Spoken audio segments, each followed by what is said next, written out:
Hi పిల్లలు. నిన్న మనం పొడవు కొలవడానికి పొడవు ఎలా కొలవాలో తెలుసుకున్నాం కదమ్మా. చిన్న పొడవులను కొలవడానికి ఉపయోగించే ప్రమాణాలు ఏంటి అమ్మా? సెంటీమీటరు. ఇప్పుడు మీకు అన్నీ చిన్న చిన్న వస్తువులు ఇచ్చాను. ఇక్కడ చూడండి, ఏమేమి వస్తువులు ఇచ్చాను చెప్పండి. పెన్సిల్స్, చాక్మాస్, ఐస్ క్రీమ్ పుల్లలు, ఇవి దారాలు, ఇవి చీపురు పుల్లలు, ఇది ఫ్లాష్ కార్డ్స్. ఇప్పుడు మీ అందరి దగ్గర స్కేల్స్ ఉన్నాయా? స్కేల్స్ చూపించండి. ప్రతి ఒక్కరి దగ్గర స్కేల్ ఉంది కదా. ఇప్పుడు మీరు ఆ స్కేల్ ఉపయోగించి ఇక్కడ ఉన్న వస్తువులు, ఇప్పుడు గ్రూపులు చేశాను కదమ్మా. మీ ఇద్దరు ఒక గ్రూపు, మీ ఇద్దరు ఒక గ్రూపు, మీ ముగ్గురు ఒక గ్రూపు, మీ ఇద్దరు ఒక గ్రూపు, మీది ఒక గ్రూపు, మీది మొత్తం 6 గ్రూప్స్ ఉన్నాయి. మీరేం చేస్తారు, గ్రూప్ నుంచి ఒక్కొక్కరు వచ్చి ఇక్కడ ఉన్న 6 వస్తువులలో ఒక్కొక్క వస్తువుని తీసుకొని వెళ్ళండి. వెళ్ళి మీ దగ్గర ఉన్న స్కేల్ సహాయంతో వాటి యొక్క పొడవులు కొలవండి. కొలిచి నేను మీ ఒక్కరికి, ప్రతి ఒక్కరికి ఒక చిన్న షీట్ ఇచ్చాను. దాని మీద వాటి యొక్క పొడవులు కూడా రాసి ఇచ్చాను. పెన్సిల్ పొడవు, చీపురు పుల్ల పొడవు అని రాశాను. మీరు ఇప్పుడు ఏం చేస్తారు, ఆ పొడవుని చక్కగా స్కేల్ సహాయంతో ఆ వస్తువు యొక్క పొడవుని కొలిచి ఎంత పొడవు వచ్చిందో దాన్ని చక్కగా అక్కడ రాయండి. అర్థమవుతుందా? కరెక్ట్గా చేయండి. ఇది కరెక్ట్గా చేస్తే మీకు పొడవు చిన్న చిన్న వస్తువుల యొక్క పొడవులను కొలవడం వచ్చేస్తుంది. మీరు కొలిచి అది ఎంత పొడవు ఉందో దాని పక్కన ఏ ప్రమాణాలు పెట్టాలమ్మా? ఏం ప్రమాణాలు పెట్టాలి? సెంటీమీటర్స్ అని పెట్టాలి. మరి స్టార్ట్ చేయండి. ఒక్కొక్క గ్రూప్ నుంచి ఒక్కొక్కరు వచ్చి 6 వస్తువులు తీసుకెళ్ళండి. ఫస్ట్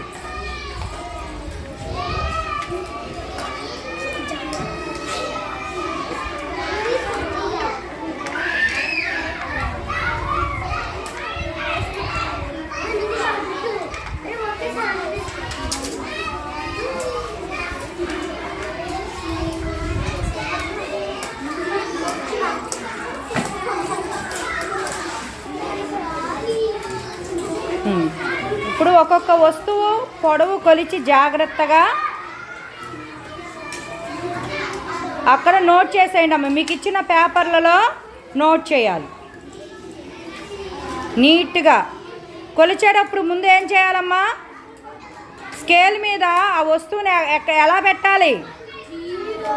0 పాయింట్ దగ్గర జాగ్రత్తగా పెట్టి కొలవండి.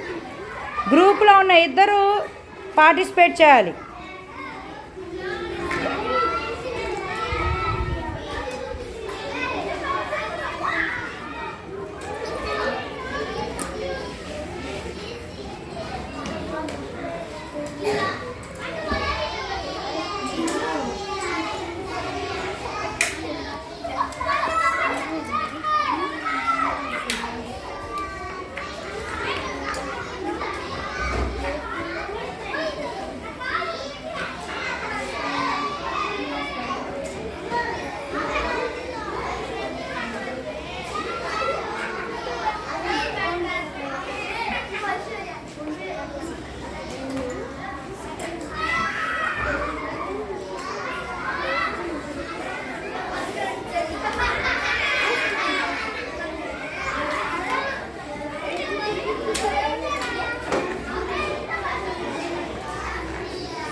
అందరిది అయిపోయిందమ్మా.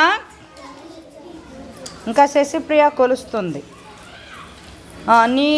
నీ కంప్లీట్ అయిందా? చెప్పు, ఎంత వచ్చింది? పెన్సిల్ పొడవు ఎంత వచ్చింది?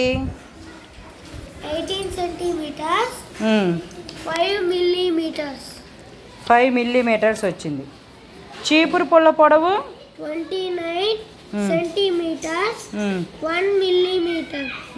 దారం పొడవు ఎంత వచ్చింది? 25 సెంటీమీటర్స్ 7 మిల్లీమీటర్స్. చాక్మార్ పొడవు 2 సెంటీమీటర్స్ 2 మిల్లీమీటర్స్. ఐస్ క్రీమ్ పుల్ల పొడవు 11 సెంటీమీటర్స్ 2 మిల్లీమీటర్స్. కార్డు పొడవు 12 సెంటీమీటర్స్ 4 మిల్లీమీటర్స్. ఇక్కడ నెంబర్ తర్వాత కామా పెట్టకూడదు నాన్న. 18 సెంటీమీటర్లు రాసిన తర్వాత కామా పెట్టి 5 మిల్లీమీటర్స్ అని రాయాలి. నువ్వేం చేసా 18 నెంబర్ వేసి పక్కన కామా పెట్టి అప్పుడు సెంటీమీటర్లు రాస్తావు. మార్చు అవి కామాలు తుడుపు. ఇంకా ఎవరు అయింది చెప్పు వర్షిత. 18 సెంటీమీటర్స్ దేని పొడవు అది? Pencil teacher. 18 centimetres 3 metre 3 millimetre 3 millimetres. 29 చీపురు పుల్ల పొడవు 29 సెంటీమీటర్స్ 5 మిల్లీమీటర్స్. 25 దేని పొడవు అది? దారం పొడవు 25 సెంటీమీటర్స్ 4 మిల్లీమీటర్స్. చాక్మార్ పొడవు 2 సెంటీమీటర్స్ 8 మిల్లీమీటర్స్. 11 సెంటీమీటర్స్ పొడవు అది? కార్డు పొడవు 11 సెంటీమీటర్స్ 9 మిల్లీమీటర్స్. ఐస్ క్రీమ్ పొడవు ఐస్ క్రీమ్ పుల్ల పొడవు పుల్ల రాయలేదు 10 సెంటీమీటర్స్ 8 మిల్లీమీటర్స్. 10 centimetre 8 millimetre. మిగతా అందరిది అయిందమ్మా. సో ఇలా మీకు ఒక వస్తువు చిన్న చిన్న వస్తువులు ఇస్తే వాటి యొక్క పొడవు కొలవడం వస్తుందిగమ్మా. అందరిది కంప్లీట్ అయిపోయిందిగా. ఓకే జాగ్రత్తగా కొలిచారా? సో ఇప్పుడు చిన్న వస్తువుల యొక్క పొడవులు కొలవడం నేర్చుకున్నట్లేనా? Very good. క్లాప్స్ కొట్టండి అమ్మా. గుడ్.